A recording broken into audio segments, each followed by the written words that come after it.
নৈমিত্তিক ছুটিটা কি কি? আমার ব্যক্তিগত পারিবারিক সমস্যার জন্য, আমার ব্যক্তিগত সমস্যা হতে পারে না? জি। পারিবারিক সমস্যা হতে পারে না? জি। সেই জন্য এই ছুটি পাস করানোর জন্য একটা নিয়ম আছে। সেটা কি? আমি যখন আমার নৈমিত্তিক ছুটি কাটাবো তখন অবশ্যই ছুটির ফর্ম জমা দিয়ে, অফিস থেকে অ্যাডমিন থেকে ছুটির ফর্ম নিয়ে সবার সিগনেচার সাইন নিয়ে জমা দিয়ে যাব অফিসে।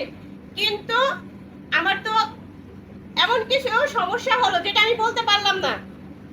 আমি রাতে এখানে আছি, রাতে চলে গেলাম, সেই ক্ষেত্রে কি করব? হতে পারে না বাড়িতে একজন অ্যাক্সিডেন্ট হলো, বাড়িতে একজন মারা গেল, সেই ক্ষেত্রে তো আমি ছুটির ফর্মের জন্য থাকতে পারবো না। পারবো না। তখন আমি কি করব? অবশ্যই সুপারভাইজারের নাম্বার দেওয়া থাকে। যদি নেওয়া না থাকে আজকে প্রত্যেকে সুপারভাইজার লাইনম্যান ইনচার্জের ফোন নাম্বার নিয়ে নেবেন, দরকার হতেই পারে। তখন আমি উনাকে জানিয়ে দেব যে স্যার, ভাই, বস, আমার এই সমস্যা, আমি যেতে পারতেছি না কালকে। পরে এসে আপনি ছুটির ফর্মটা নিয়ে ছুটি পাস করায় দেবেন। এটা গেল আমার নৈমিত্তিক ছুটি। এখন আসি অসুস্থতা ছুটি। সেটা হলো 14 দিন। সারা বছরে পাবো আমি 14 দিন। তবে সেটা একটানা না। একটানা কোন কোন ক্ষেত্রে সেটা আমাকে দেখতে হবে। বিশেষ ক্ষেত্রে হলো 14 দিন একটানা পাবো। তাছাড়া 2 দিন, 3 দিন, 4 দিন, 5 দিন যেটাই হোক সেটা আলাদা বিষয়। এই অসুস্থতা ছুটি কাটানোর জন্য কিছু নিয়ম থাকে, সেটাও আমাকে শিখতে হবে। আপনাকে কোম্পানি, সব কোম্পানি ছাড় দেয় না। একদিন ছুটি, অসুস্থতা ছুটি কাটাইলেও একদিনের জন্য আপনাকে মেডিকেল সার্টিফিকেট দেখাইতে হবে। তবে কোম্পানি যদি ইচ্ছে করে আপনাকে 3 দিন পর্যন্ত ছাড় দিতে পারে। এটা কি গুড প্র্যাকটিসের মধ্যে পড়ে না? জি। আমি 3 দিন স্যাক্রিফাইস করতে পারলাম, আমার জন্য কোম্পানি 3 দিন স্যাক্রিফাইস করছে। 3 দিন পর্যন্ত ডাক্তারি সার্টিফিকেট লাগবে না। এখন আমি 3 দিন পেলাম বলে যে 3 দিন কাটাইতে পারবো তা কিন্তু না। আমি না হয় ঠান্ডা হলো, জ্বর হলো, এর জন্য মেডিকেল অফিসারের কাছে গেলাম না, কোনো সার্টিফিকেট ডাক্তারের কাছে গেলাম না, ফার্মেসিতে তো যাই। তার চেয়ে বড় কথা হলো আমার কিন্তু অফিসে একটা মেডিকেল রুম আছে। আমি কি তার সাথে যোগাযোগ করতে পারবো না? জি। পারবো তো? জি। তাহলে আমি তাকে আসলাম অফিসে, আমার খারাপ লাগতেছে, ম্যাডামের সাথে গিয়ে যোগাযোগ করলাম। ম্যাডামকে সবাই চেনেন তো? জি। নাম কি ম্যাডামের? শিমলা ম্যাডাম।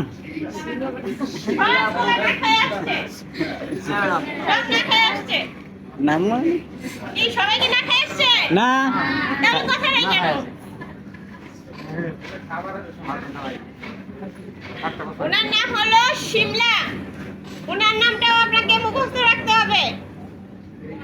এই কোম্পানিতে, মানে যে কোনো কোম্পানিতে কাজ করতে গেলে 4 জন ব্যক্তির নাম আপনাকে মুখস্থ রাখতে হবে, চিনে রাখতে হবে।